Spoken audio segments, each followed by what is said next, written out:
খুলনায় আদালতে হাজিরা দিয়ে বের হওয়ার সময় দুর্বৃত্তদের গুলিতে 2 জন নিহতের ঘটনায় শহরে থমথমে অবস্থা বিরাজ করছে।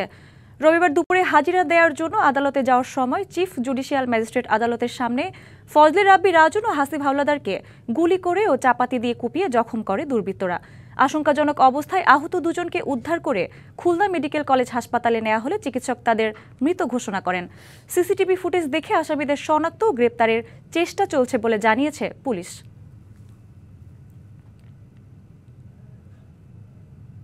এ নিয়ে আরও জানাতে যুক্ত হচ্ছেন সহকর্মী আমিরুল ইসলাম। সরাসরি চলে যাচ্ছি তার কাছে। আমিরুল, নগরীর সবশেষ পরিস্থিতি জানাবেন এবং এছাড়া এই ঘটনায় জড়িতদের গ্রেপ্তারের ব্যাপারে কি বলছে প্রশাসন?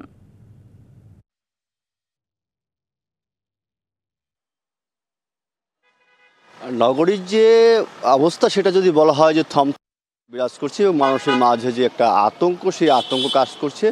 তবে প্রশাসনের পক্ষ থেকে কিন্তু যে দাবি করা হচ্ছে যে সন্ত্রাসী যারা বা হত্যাকাণ্ডে যারা ছিলেন তাদেরকে গ্রেপ্তারের অভিযান অব্যাহত রয়েছে। সেই সঙ্গে সংগ্রহ করা হয়েছে যে এই ঘটনায় যারা সিসিটিভি ফুটেজ এবং সেই সঙ্গে যে এখানটায় হত্যায় ব্যবহৃত যে ধারালো অস্ত্র ছিল এবং বস্তুগত যে সাক্ষ্য, সেই সাক্ষ্যগুলো সংগ্রহ করেছে প্রশাসনের পক্ষ থেকে।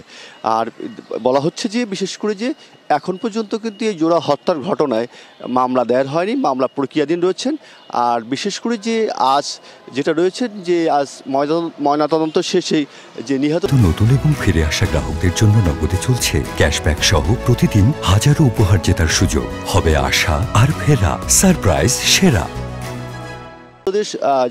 মরদেহ স্বজনদের কাছে হস্তান্তর করা হবে এবং এখানে থাকছে যে বিশেষ করে যে জেলা আইনজীবী সমিতির যে কমিটি রয়েছে সে সভাপতি এবং যে রয়েছেন যে সদস্য সচিব, দুজনেই কিন্তু দাবি করছেন বিশেষ করে যে নিরাপত্তার যে ব্যবস্থা সেই নিরাপত্তার ব্যবস্থা নিয়ে কিন্তু উদ্বেগ প্রকাশ করেছেন।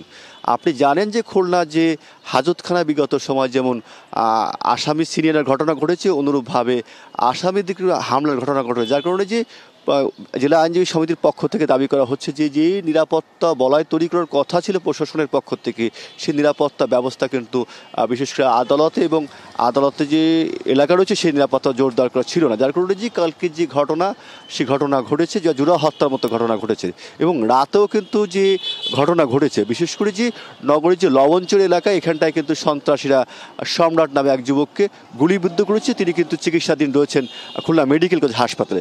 যার কারণে যে গেল যে 14 মাসে খুলনা মহানগরীয় জেলাতে বলা যায় যে 96টি হত্যা সংঘটিত হয়েছে।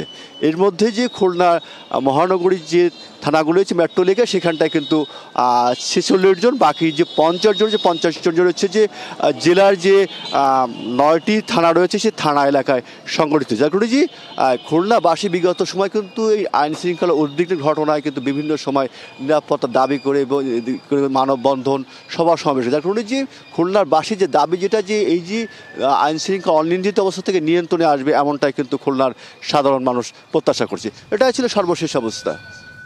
আমিরুল, ধন্যবাদ আপনাকে।